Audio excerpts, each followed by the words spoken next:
So this leads us to a bicondylar angle.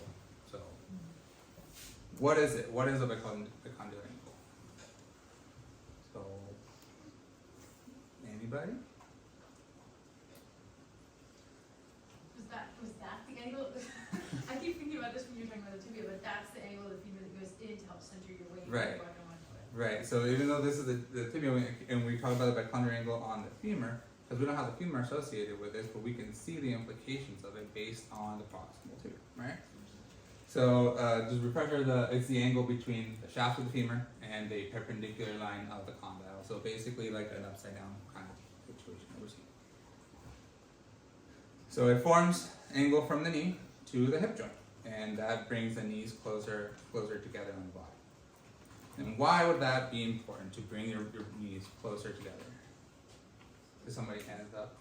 It helps you with your balance, but also helps with the distribution of the weight. Right, so by bringing in the knees closer together, we're gonna be able to distribute the forces better and have better balance when we're walking. So it's also a marker of bipedalism, but we leading on to this slide of why it's important, force distribution. As Yaniv mentioned, it brings the foot closer to the midline when the body center of gravity. So while we're walking, we would go through a single foot or stance when we're just balancing on one foot. So this helps us maintain our balance during bipedal locomotion. So this was supposed to pop out one at a time. But okay, the modern humans and Australopithecines, we keep our center of gravity in a column when we're walking. So having our knees closer together helps us maintain that when we're in single phase, right? Quadrupeds and like chimps don't have a walking phase where they are supported on a single leg. So having a straight femora will keep the legs directly underneath the hip joints and help them with their balance.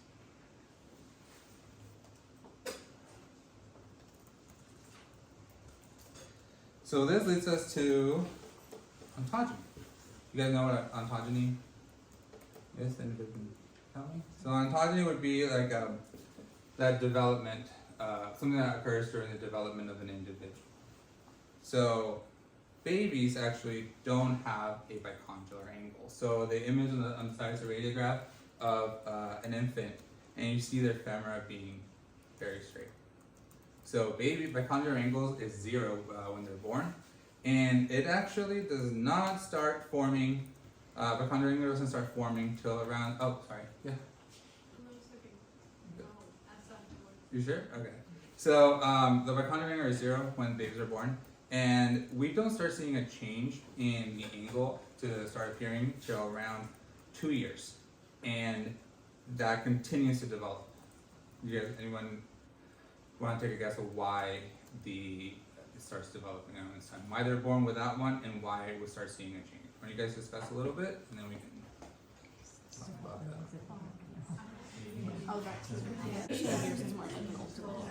All right. This table. Do you guys want to mention a little bit of what you guys were talking about? So we were talking about like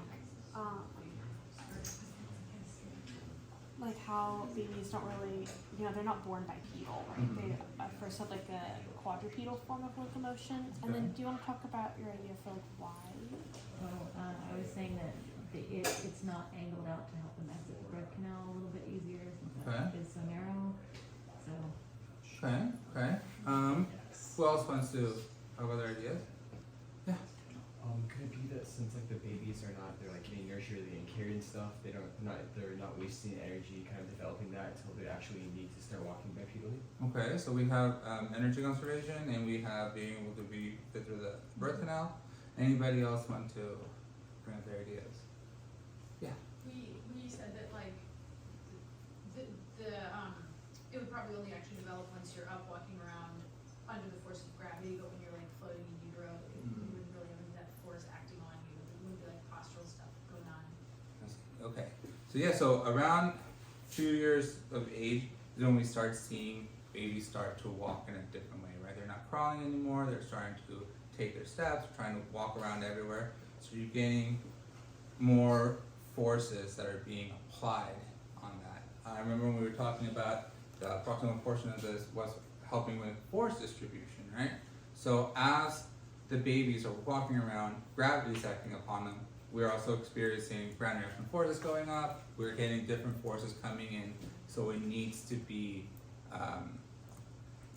the forces need to be distributed in a way that's not going to be dangerous, right? So, we start seeing that the children start reaching low adult values of bicondylar angle by 5 years of age. So by that time, these kids have been walking around for at least 3 years, like primarily as their form of locomotion. So the forces that are always being applied on that are helping develop. So the forces that are being applied, so it is now helping develop bone growth and bone formation on the femur, right? So as forces are being applied in a certain way, bone needs to react to that. So it's going to start laying down bone in that, and to be able to better distribute these forces. So as a result, we actually see that the medial side of the distal portion of the femur starts growing faster, more bone being laid to that, and gives us this starting the bicondylar angle. So that's how the bicondylar is developed into that. There's something interesting about this too, speaking about on the forces, is that when we see children that have been bedridden or for some reason aren't able to walk, we don't see a development of the bicondylar angle. So this further helps us see that forces play a big role, and not just gravitational forces, but like walking forces, and where the forces being applied on the femur help us develop this, right? So we're seeing this on anamensis coming in from when we started in the why did I just forget the name of it? The myosin gap. We come in from the myosin gap, and we go in as quadrupeds, and then we come out with chimps on one side and human lineage coming on the other, right? So we start seeing here on one of the furthest relatives, we start seeing these modifications of the bone implying habitual bipedalism, which is pretty cool that we can see that just from one piece of proximal tibia. I mean, I think it's pretty cool. So I really just wanted to talk more about the what bicondylar angle really means for bipedalism. So I think for the rest of the anamensis lecture, though, I'm going to have refer that to Dr. Kramer to give you the upper limb stuff and the less cool stuff. Sorry. But does anybody have any questions on this so far, or any slides that I need to hit back? Yeah. This is only slightly related. Yeah.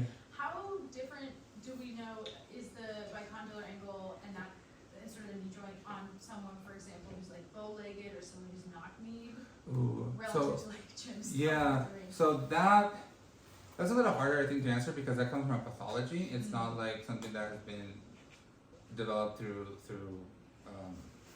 forces being applied or through ontogeny or even through any of that. So I think that's gonna be something really hard to answer, that you would have to go more digging into the pathology itself and how that is being put. Okay, we have the average bicondylar angle be between 8 and 11. Obviously, this varies from individual to individual, right? And it has human variation plays a big part in it. And some obviously have lower, some obviously have higher, without it being pathological. So, if you have a pathology such as having the knees being being so close together, that's going to affect the way that all the forces are being distributed throughout. So it's going to be, it would have a lot more health implications to the locomotion than it would just be from just what we observe in just variation. Does that answer some? Yeah, A I little- imagine like if it's a pathology, it's just outside that normal range. Yeah, it'll be outside the normal range, and it could be multiple reasons for that. Anybody else? Yeah. So during the age of when they start getting up, babies they start doing more habitual walking, since they don't have that angle as much, how does that affect their walk? Like, do they walk very well, or does it So I- not very So pretty sure the word toddling is for toddler is the way that they're walking. So they're not walking in the same way that we originally were walking. Right? They need to distribute their forces in a different way to be able to maintain their giant heads as they're walking too. So they need to have a very different form of locomotion until they reach a certain age where their forces have helped them carry the angle. As we saw in, what was it? Here, by the age of 5, they already have reached the low adult angles, the bicondylar angle. So they're already walking in the, because we said they've already developed their in how they're going to be walking. Yes. Yeah. If a child was like bedridden and didn't develop the bicondylar angle, if they were ever able to start walking, would that develop over time? Or would it depend on like their age? Because I know I think it would depend a lot on their Usually stuff. age because even though bone is malleable, when babies are being having this starting walking, their bones are still heavily cartilage, so that the chondrocytes help it develop in a specific way. I would have to look more into on that answer on late development. I would